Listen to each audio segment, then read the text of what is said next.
अस्सलाम वालेकुम nine class, क्या हाल चाल है बच्चों आप लोगों के। उम्मीद है बेटा आप सब खैर खैरियत से होंगे। आपको मालूम है कि आपके स्कूल ने ऑनलाइन क्लासेस स्टार्ट की हैं। उसी सिलसिले में बेटा आज हम बायोलॉजी पढ़ेंगे। लेक्चर नंबर 36 होगा। चैप्टर नंबर 5 का लास्ट टॉपिक हम लोगों ने स्टार्ट करना है। 5.3.3 comparison between meiosis and mitosis.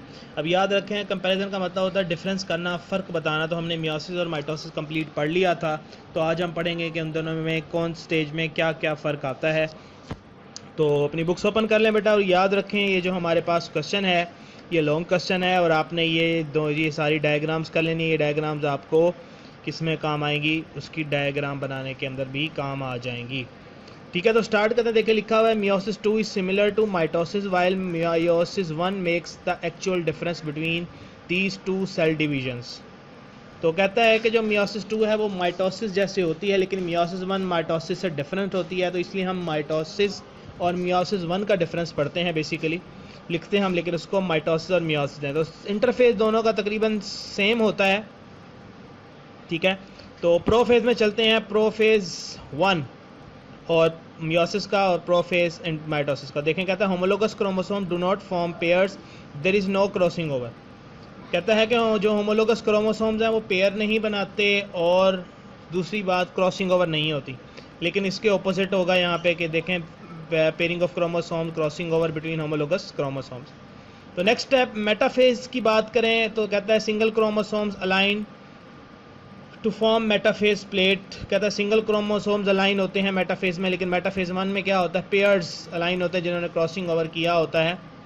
ठीक है, तो आगे चलें तो नेक्स्ट हमारे पास कहता है कि chromosomes break and individual chromatids are pulled toward poles. कहता है क्रोमोसोम्स टूटते हैं और एक एक जो क्रोमेटिड हैं वो अपोजिट पोल्स पे चले जाते हैं। लेकिन एनाफेज 1 में क्या होता है कि एक एक क्रोमोसोम लेफ्ट और राइट पे क्या होता है, चला जाता है। देखिए लिखा हुआ है individual chromosomes are pulled toward poles. आगे चलें तो देखें लिखा हुआ है daughter nuclei contain diploid number of chromosomes, each chromosome है सिंगल क्रोमेटिड। कहता है कि इसमें डिप्लॉयड क्रोमोसोम्स होते हैं और जो हमारे पास एक क्रोमोसोम होता है उसमें एक क्रोमेटिड होता है। मतलब यहाँ पे हमारे पास 46 क्रोमोसोम्स मौजूद होते हैं। ठीक है, तो लेकिन यहाँ पे क्या होता है, daughter nuclei contain haploid number of chromosomes, each chromosome has 2 chromatid. यहाँ पे एक क्रोमोसोम के बाद 2 क्रोमेटिड होते हैं, लेकिन उनका नंबर क्या होता है, हाफ होता है, वो हैप्लॉइड होते हैं। ठीक है, तो ये बेटा इसका छोटा सा डिफरेंस है। तो आगे चलें हम, तो नेक्स्ट हमारे पास एक और टॉपिक आता है छोटा सा जिसका नाम है एपोप्टोसिस एंड नेक्रोसिस। याद रखें डिफरेंस लॉन्ग क्वेश्चन में आ सकता है। ठीक है, तो आपने ये हेडिंग्स दे के उनके साथ लिखिएगा। तो स्टार्ट करते हैं हम एपोप्टोसिस और नेक्रोसिस। देखें एपोप्टोसिस क्या होती है। कहता है apoptosis is one of the main types of programmed cell death. During apoptosis, the cell shrinks become rounded due to breakdown of cytoskeleton by enzymes. Its chromatin undergoes condensation and nuclear envelope breaks. In the way, nucleus spreads in the form of several discrete chromatin bodies, called cell membrane. Cell membrane makes irregular buds known as bulbs. Bulbs are break off from the cell and now are called apoptotic bodies, which are then phagocytosed by cells. तो यहाँ तक आप लोगों ने कर लेना है। Apoptosis क्या है, प्रोग्राम्ड सेल डेथ है। प्रोग्राम्ड सेल डेथ का मतलब है कि सेल खुद जानते हुए अपने सेल्स को क्या करता है, किल करता है जब, तो उसको हम एपोप्टोसिस कहते हैं। फॉर एग्जांपल जो है रेड ब्लड सेल्स 4 महीने उनकी लाइफ स्पैन है, 4 महीने के बाद उन्हें मरना है, तो हमारी बॉडी उनको किल करेगी। वो कैसे किल करेगी कि सबसे पहले जो हमारे लाइसोजाइम है, लाइसोसोम्स होते हैं, वहाँ से एंजाइम निकलता है। लाइसोजाइम वो क्या करेगा, वो ब्रेक डाउन कर देगा आपके साइटोप्लाज्म के। आपको साइटोप्लाज्म ब्रेक डाउन हो जाएगा, जिसकी वजह से क्या होगा, छोटे छोटे बॉडीज़ बन जाएंगे। उन बॉडीज़ को कहेंगे बल्ब्स। ठीक है, और वो बल्ब्स टूट के छोटे छोटे टुकड़ों में कन्वर्ट हो जाएंगे, जिसको हम कहेंगे एपोप्टोटिक बॉडी। ठीक है, सेल आपका श्रिंक होगा क्योंकि आप किस जो है वो एंजाइम ने उसको खाना शुरू कर दिया है। ठीक है, साइटोस्केलेटन टूट चुका है और दूसरी चीज़ें टूट चुकी हैं, तो अब जो है हमारे पास एपोप्टोटिक बॉडीज़ बन जाती हैं। एपोप्टोटिक बॉडीज़ को जो है फिर दूसरे सेल्स क्या होते हैं, वो खा जाते हैं। ठीक है, तो आपने यहाँ तक कल देखे लिखा है in adult humans 50 to 70 billion cells die each day by apoptosis. 50 से 70 बिलियन सेल्स जो है हमारे डेली एपोप्टोसिस के ज़रिए मर जाते हैं। ठीक है, तो ये आप लोगों ने कर लेना है।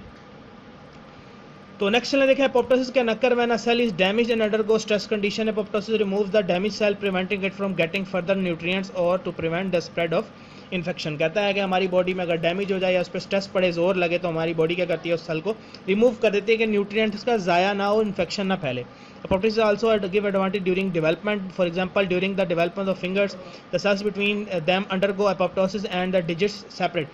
कहता है कि जब हमारा जो हाथ होता है उसकी जो उंगलियां वो जुड़ी होती हैं, लेकिन जब अपॉप्टोसिस स्टार्ट होती है तो वो क्या करती है कि उसके दरमियान में गैप लेती है, उसकी शेप लेकर आती है और हमारी उंगलियां जो हैं वो अलग हो जाती हैं। नेक्स्ट चलें तो नेक्रोसिस है, ये उसके ऑपोजिट है। अगर एक्सीडेंटली हमारे सेल को नुकसान पहुंचता है किसी सेल से, किसी चोट से, तो उसको हम कहते हैं necrosis. The accidental cell death is called necrosis.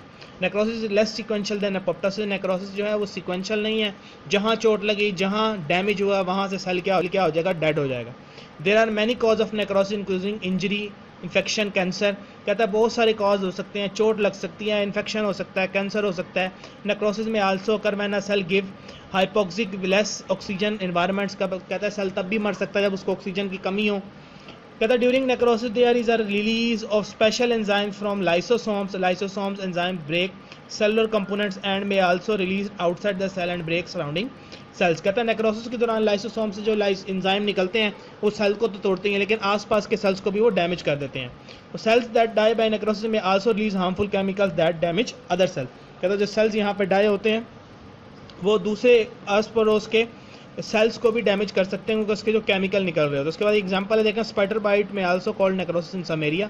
तो ये भी आपके पास एमसीक्यू है। नेक्रोसिस में भी due to the lack of proper care of wound site. अगर आप चोट का ख्याल नहीं रखते तो भी नेक्रोसिस हो सकती है। तो ये भी एमसीक्यू है बेटा, और ये भी आपके पास एमसीक्यू है। ठीक है, तो अब आपने यहाँ पे जो चीज़ें याद रखनी है वो बेटा ये याद रखनी है। इसका आपने पहला पैराग्राफ याद करना है, इसका भी पहला पैराग्राफ याद करना है। एग्जाम्पल में आ सकता है, अगर लॉन्ग में आ गया तो फिर ये आपको पूरा लिखने का, तो ये भी लॉन्ग क्वेश्चन में आ सकता है। ठीक है बेटा, तो नेक्स्ट हमारे पास ये शॉर्ट क्वेश्चन हैं।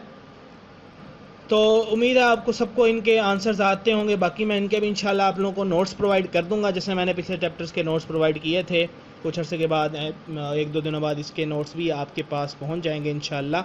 तो वो नोट्स आप लोग यूज़ कर लेंगे इस चैप्टर को स्टडी करने के लिए। इसके आंसर्स वैसे आपको मिल जाएंगे, मैंने साथ के साथ निशान लगवाए हैं। बाकी इंशाल्लाह नेक्स्ट लेक्चर नंबर 37 जो होगा उसमें हम नेक्स्ट चैप्टर स्टार्ट करेंगे, जो कि हमारा चैप्टर है चैप्टर नंबर 6 एंजाइम, और लेक्चर नंबर हमारा होगा 37। अपना ख्याल रखिएगा बेटे, अल्लाह हाफ़िज़।